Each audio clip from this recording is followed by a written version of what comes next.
یو بل ګستاخ دی دغه دور کې یو يهودي دی، هغه مبارک نبی صلی الله علیه وسلم دا الفاظ وایي.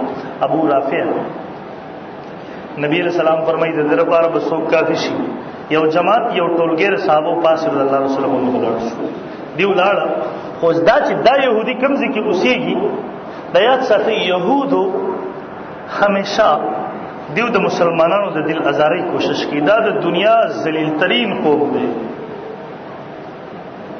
دا نن هم چې څومره کله د نبی علیه الصلاۃ والسلام په شان کې غلطي خاکې شي کول، کله څه نن چې دا تاسو ګورئ عیسایان دا مسلمانانو سره برسري پیکار دي، د دې ټول بنیاد شاته پسې د یهود ورسره دي. د دنیا ذلیل ترین منصوبه باز قوم دی. مفتی محمود رحم الله فرمایل بلکې په سمندر کې دو میان جنگيږي، په دې پسې هم شاته یهود منصوبه ورسي. نو لازم دا ام يهودي دی. د یو ځکه اوسېږي راغی نه یو قلا چا پیر د به بل قلا چا پیر دلته تلل ډېر مشکل کار دی. مازیګری بر دې قلا دروازه بندې ده، دیو را له یوزي ته ډېر شو.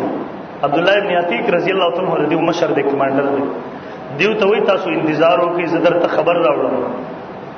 دیو کې ناستا دی راغی مخام دی قابلې هغه د قلا دروازه کولاو شوی دی. دیو یو چا خر ورک شوی دی، دیو پاګې پس بهر راوتی دی.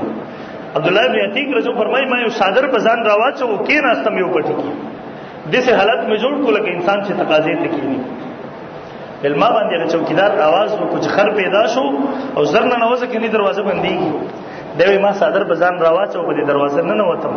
دی خو یو وړون ته کې کمرې جوړ کړی و، دی کې هغه چابیانی به خو دی دروازې نه دننه او دی کې خپل خر وسونه ودرول. دوی دی کې یو ګټ تکل شو کې راځه. کله چې شپه دروازې بند شوې ولما چابیانی راواغستې ته کلا دروازه مې د بهر نه کلاو کړ نه ووتم دننه مې طلب وهله مضبوط مې ور سلام. ول اخر کې یو پړوي د پدې بره وخت مې یو بالا خانه ده، دی کې هم دغه ابو رافع يهودي مردار دلته پروت دی، ورته زنانه راجم شوی دي. دی عربو سردارانو بدا کول زنانه به ورته راجم وي، قصې به کول. کله چې بده دا ودش وقت سره زنانه به لاړ ول زرا ورسېد یو ګټ کې خاموش شو پټ شو. ول هغه زنانه چې کله لاړې زور نه وته ځان مور ورسېد. ول ښکاری نه تیار ده چې په کوم ځای گزارو کوم سره خزه بچي مور سره نو خزه بچي خو دا وجل نه، ځکه اسلام د بے ګناه انسان د قتل اجازه بالکل نه ورکوي. د بے ګناه یینه د تو یولو اسلام قطعا اجازه نه ورکوي، چاهے کافر ولې وي.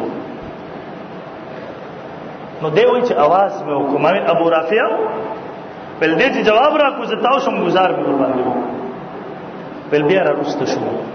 ول دې ما په شم چې سړی منډه دی. ول بیا دې بل طرف نه راتاو شم، به مې ورته خپل غم خوار ځان جوړ کو چې ګور تاسو څوکیدار را ورسېد. ما ورته چې ابو رافع څه چل وشو؟ ول خبرې وګدې کړې ما ته چې هلاک شي زه چا په تور واله مې نه رانه بېږي. ول ورنږدې شم دا تور مې دې چې ورلا خو به ته وست. ول لازم یقین پوه شو چې بس سړی نو چې تور مې راوسته. ول واپس را روان شم. ول تیار دې پړوي کې را کوزېګم نو ول دراول وېدم دا پندای مې ماته شو.